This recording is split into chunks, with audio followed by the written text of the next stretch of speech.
warahmatullahi wabarakatuh. Waalaikumsalam warahmatullahi wabarakatuh. Selamat pagi, bertemu lagi dengan acara Morning Motivation bersama saya, host Aing Mulyati. Hari ini kita didampingi oleh Bu Yani Royani. Yes. Assalamualaikum Bu Yani Royani. Waalaikumsalam. Ya, beliau adalah guru agama di SMA 2 Padalarang yang sangat hebat.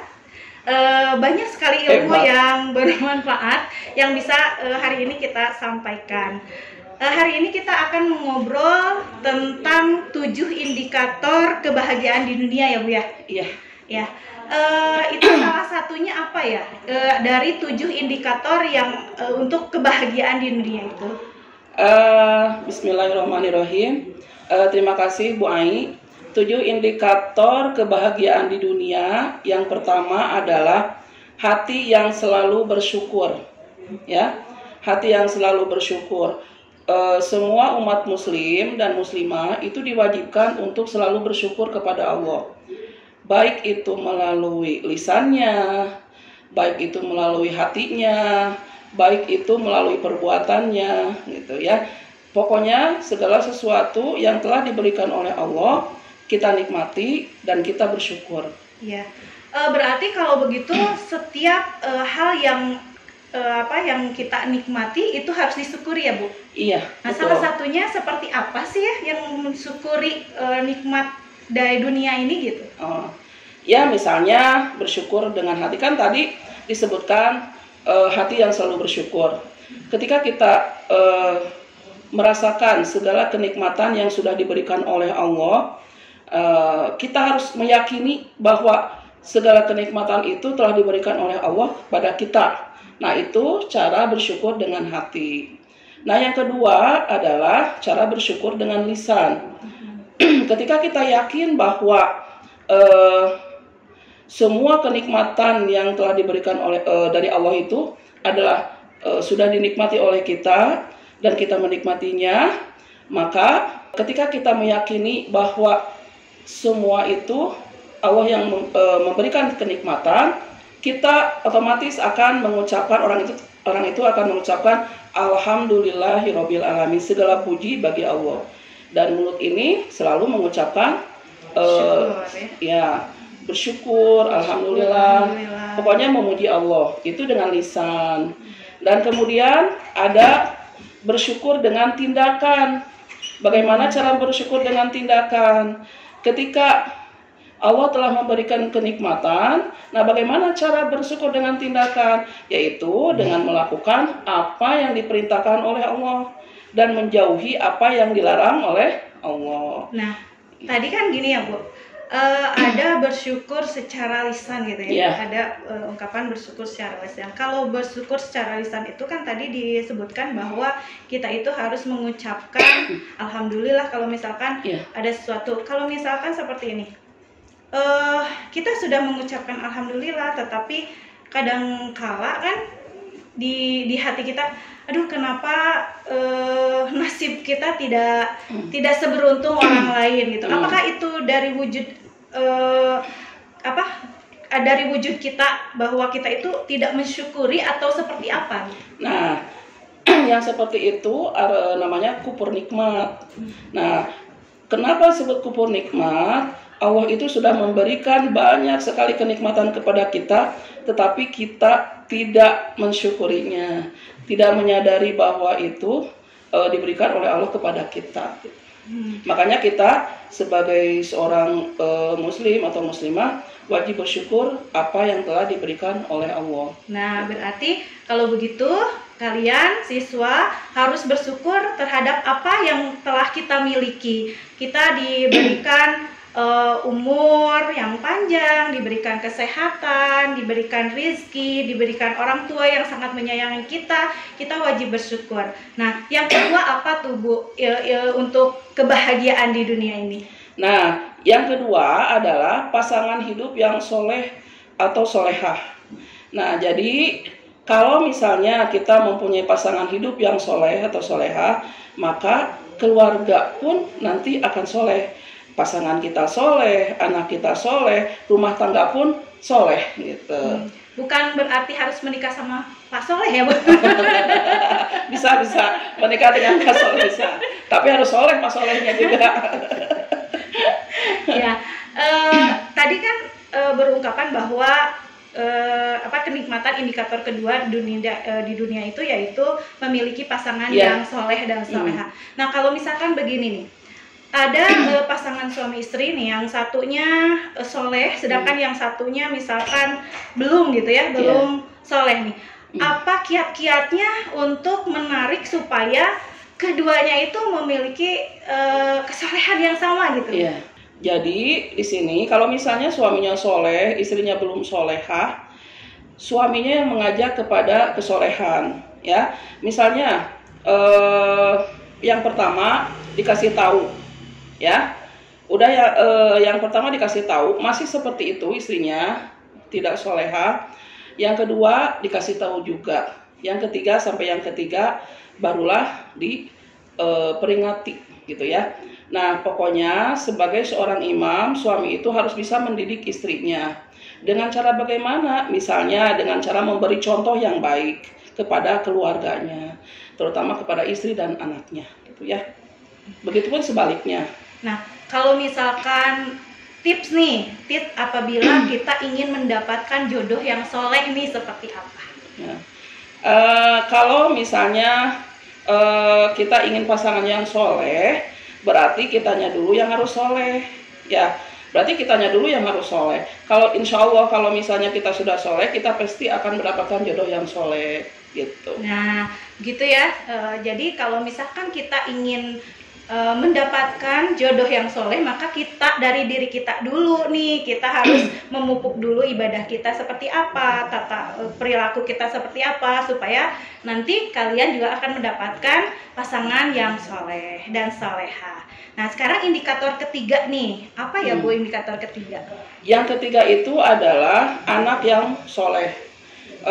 Insya Allah kalau kita mempunyai anak yang soleh, ya, doa anak yang soleh itu akan selalu dikabulkan oleh Allah, insya Allah, dan akan bermanfaat. Maksudnya akan memberikan kebahagiaan kepada kedua orang tuanya, baik di dunia ataupun di akhirat, gitu. Ya.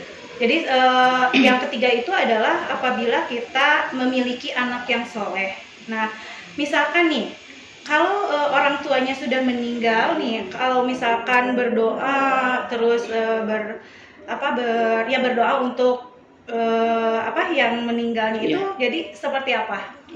Kalau anak yang soleh, kalau misalnya orang tuanya sudah meninggal, setiap saat harus mendoakan orang tuanya. Insya Allah doa anak soleh itu akan dijampai kepada orang tuanya, gitu. Ya. Jadi tadi kita harus memiliki anak yang soleh ya. Nah, kalian harus selalu mendoakan orang tua kalian supaya orang tua kalian itu memiliki selamat di dunia akhirat, memiliki rezeki yang banyak. Jadi tetap selalu mendoakan orang tua. Yang keempat nih, kita harus memiliki lingkungan yang kondusif untuk iman kita. Rasulullah selalu menganjurkan agar kita selalu bergaul dengan orang-orang yang soleh, baik kapanpun dan dimanapun, gitu. Supaya apa? Supaya kita itu terbawa kepada kesolehan, gitu. Jadi salah satu faktornya itu yaitu lingkungan. Iya, lingkungan yang kalau baik. Kalau misalkan seorang anak itu ingin memperbaiki lingkungannya, berarti kan dia itu harus bergabung dulu dengan anak-anak yang belum soleh mungkin ya. Nah, seperti apa itu? Apakah kita harus menghindar ataukah kita menjadi pengajaknya gitu? Sebetulnya kalau misalkan anak kita, maksudnya anak kita belum soleh itu maksudnya gimana? Gini, misalkan begini. Kan tadi disebutkan bahwa salah satu kebahagiaan dunia itu kita harus berada di lingkungan yang baik. Nah, kalau kita ingin memperbaiki lingkungan yang lain, jadi bagaimana? Ya berarti kita harus memberikan contoh yang baik terhadap lingkungan tersebut, yang ada di lingkungan tersebut. Misalnya ketika mereka tidak pernah sholat, kita memberikan contoh untuk selalu sholat. Kalau mereka tidak pernah ngaji atau baca Quran, kita selalu memberikan contoh membaca Quran, lalu selanjutnya mengajak kepada kebaikan. Gitu. Kalau begitu berarti lingkungan yang baik itu bermula dari kita sendiri. Iya. Jadi bukan berarti kita harus berada di lingkungan yang baik dulu baru kita baik. Bisa aja. Satu itu ya, kita harus berada di lingkungan yang baik. Yang kedua, kita pun harus bisa kalau misalkan kita memang tidak berada di lingkungan yang tidak baik, berarti kita yang harus mengajaknya kepada kebaikan gitu. Nah, gitu ya siswa-siswa. Jadi kita harus berbuat baik untuk menciptakan lingkungan yang baik. Sekarang yang kelima nih, apa yang kelima indikatornya? Yang kelima itu adalah semangat untuk memahami agama. Dengan belajar ilmu agama, maka kecintaan kita kepada Allah akan semakin tinggi. Kecintaan kita kepada Allah, kepada Rasulnya akan semakin tinggi. Makanya kita harus selalu semangat untuk belajar ilmu agama. Yang keenam itu adalah harta yang halal. Jadi bukan banyaknya harta, tetapi harta yang halal tapi baik gitu ya. Nah, kemudian bagaimana cara mendapatkannya, kemudian jenis harta itu harus halal. Gitu. Dan yang terakhir adalah umur yang barokah. Jadi umur kita itu harus diisi dengan ibadah kepada Allah. Jadi jangan disia-siakan sisa umur kita itu, ya. Jadi harus selalu diisi dengan kegiatan keagamaan atau diisi dengan ibadah kepada Allah. Itu saja 7 indikator kebahagiaan di dunia. Dan insya Allah itu akan menjadi kebahagiaan di akhirat juga. Ya. Gitu. Jadi hari ini kita mendapatkan informasi bahwa ada 7 indikator yang bisa membuat kebahagiaan di dunia. Yang pertama yaitu hati yang bersyukur. Jadi kita itu harus selalu bersyukur kepada Allah tentang apa yang sudah kita miliki. Yang kedua yaitu tentang pasangan hidup yang soleh. Mudah-mudahan kita mendapatkan jodoh yang soleh. Yang ketiga yaitu anak yang solehah. Mudah-mudahan kalian menjadi anak-anak yang solehah, yang soleh dan solehah. Mudah-mudahan kalian selalu mendoakan orang tua kalian, baik yang masih ada ataupun yang sudah tidak ada, tetap didoakan. Yang keempat yaitu lingkungan yang kondusif. Jadi bergaulah dengan orang-orang yang baik, yang soleh, supaya kalian bisa ikut soleh. Yang kelima yaitu semangat memahami agama. Karena kalau misalkan kita itu bersemangat, tetap semangat dalam memahami agama, maka kita akan bertambah pengetahuannya, wawasannya dalam segi agama. Yang keenam yaitu harta yang halal. Maka jadikanlah harta-harta kita sebagai harta yang halal, yaitu dengan cara bersedekah. Kebetulan pembangunan masjid di sekolah kita masih berjalan. Semoga kalian bisa mensucikan harta kalian untuk masjid kita. Yang ketujuh yaitu umur yang barokah. Ya, mungkin itu saja yang bisa kita sampaikan dengan saya, host Ainulyati, dengan narasumber kita Yani Royani. Ya. Assalamualaikum warahmatullahi wabarakatuh.